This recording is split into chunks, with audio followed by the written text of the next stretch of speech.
Praise the Lord and good morning, everybody. Good morning, good morning, good morning. Welcome back to another Good Morning Grief Devotion. It's your boy, Pastor Coriala Senior. Super duper excited to have this wonderful opportunity to lead you in today's Good Morning Grief Devotion. This is the daily grief devotion that is strategically designed to help you to navigate through your grief one day at a time. What is grief? I'm so glad you asked. Grief, my brothers and sisters, this is the natural, normal, and necessary response to loss, change, and transition that results in the expressions of feelings and emotions. Grief is what you feel on the inside. Mourning is how you reveal it on the outside. Therefore, we don't suppress it, but we express it. We don't ignore it, but we explore it. We don't conceal it, but we reveal it. We don't lock it up, but we let it out. And that's why we shout good morning, because morning is a good thing. And I'm so glad that you're here with us on today as we lead you in a very special way in today's Good Morning Grief Devotion. Today, my brothers and sisters, is day 161. Let's have a little fun. We're going to talk about trusting again after grief. Trusting again after grief. Trusting again after grief. Blessed is the one who trusts in the Lord, whose confidence is in him. Jeremiah 17:7. Grief doesn't just take, it shakes. Shakes your sense of safety, your expectations of life, and sometimes your trust in people. If we're going to be honest, even in God. Y'all, it doesn't just take the loved one, right? It doesn't just take a sense of identity, all this stuff, but it also shakes. I call these things faith quakes. These are things like earthquakes. These are things that shake our faith, right? And so it doesn't just take, but it also shakes. What does it shake? Let me tell you again. It shakes your sense of safety. Shakes your sense of safety. You start feeling some type of way. Do I feel safe?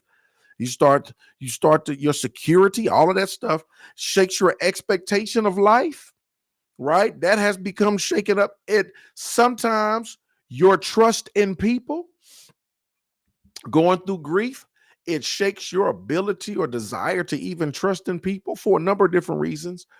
And if you're gonna be real, it even shakes your trust in God. God, if you're omnipresent, where were you when that happened? If you're omnipotent, you got all power. How come you ain't stopped that? You said you were very present help in the time of trouble. Well, where was your help in the time of my trouble? In the midst of that moment, like what? I don't. And we was good people. We served you, like for real, for real. Like what is this? What is this? What's going on? My trust in you has been shaken. And this is so very important. This is part of the work that I'm doing in my doctoral program. Wrestling with God. Sometimes we stand in the gap between our sorrow and his sovereignty. We feel torn because we feeling this sorrow and this sadness, but I know that you God, and I know you powerful, and you don't all of this stuff, but this is what I'm feeling.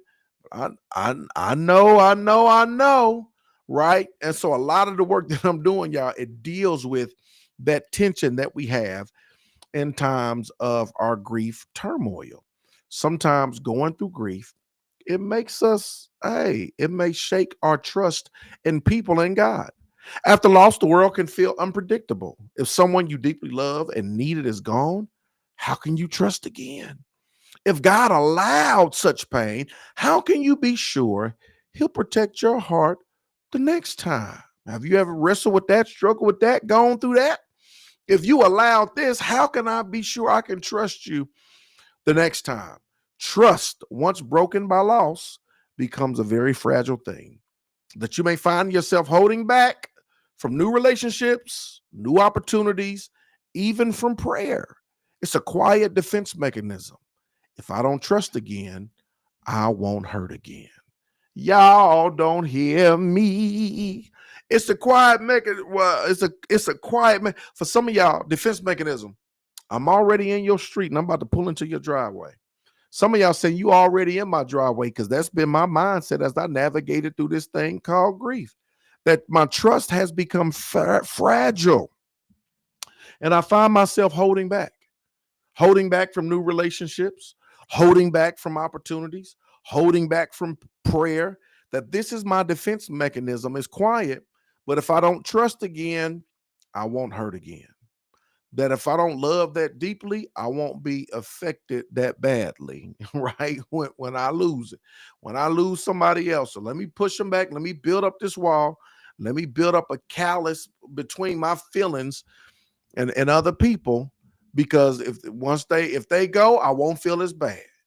But if I continue to love and trust in all of this and I lose something to somebody else, I may go cuckoo for Cocoa Puffs. So what do you do? What do you do in the midst of these situations? While that might protect your heart from pain, understands this, it also robs your soul from joy. All right. It's a catch 22. Okay, I'm protecting my heart from pain, but I'm also robbing my soul from joy, right? You robbing yourself. Grief teaches you how fragile life is, but trust is how you start living again. Reopening your heart doesn't mean forgetting the pain. It means you've decided that the loss won't be the last word over your life. You're not forgetting the pain. Open up your heart and declare that I won't let this loss have the last word of my life. It means choosing to believe that love is still worth the risk. Yeah, I tell you this all the time. We grieve deeply because we loved greatly. And as the song or the poet, whoever said it, it is better to have loved and lost than never to have loved at all. We grieve deeply because we loved greatly. We had an opportunity to love greatly. And I don't know about you, but I wouldn't trade in those minutes, those moments, and those memories for nothing. I would rather have the minutes, the moments, the memories, and have the opportunity to grieve greatly because God allowed me to grieve deeply because God allowed me to love greatly, right? Because the trade off is okay, you don't want to grieve. That means you don't want to love, right? I get that you don't want to grieve. So that means robbing yourself of the minutes, the moments, and the memories that life brings.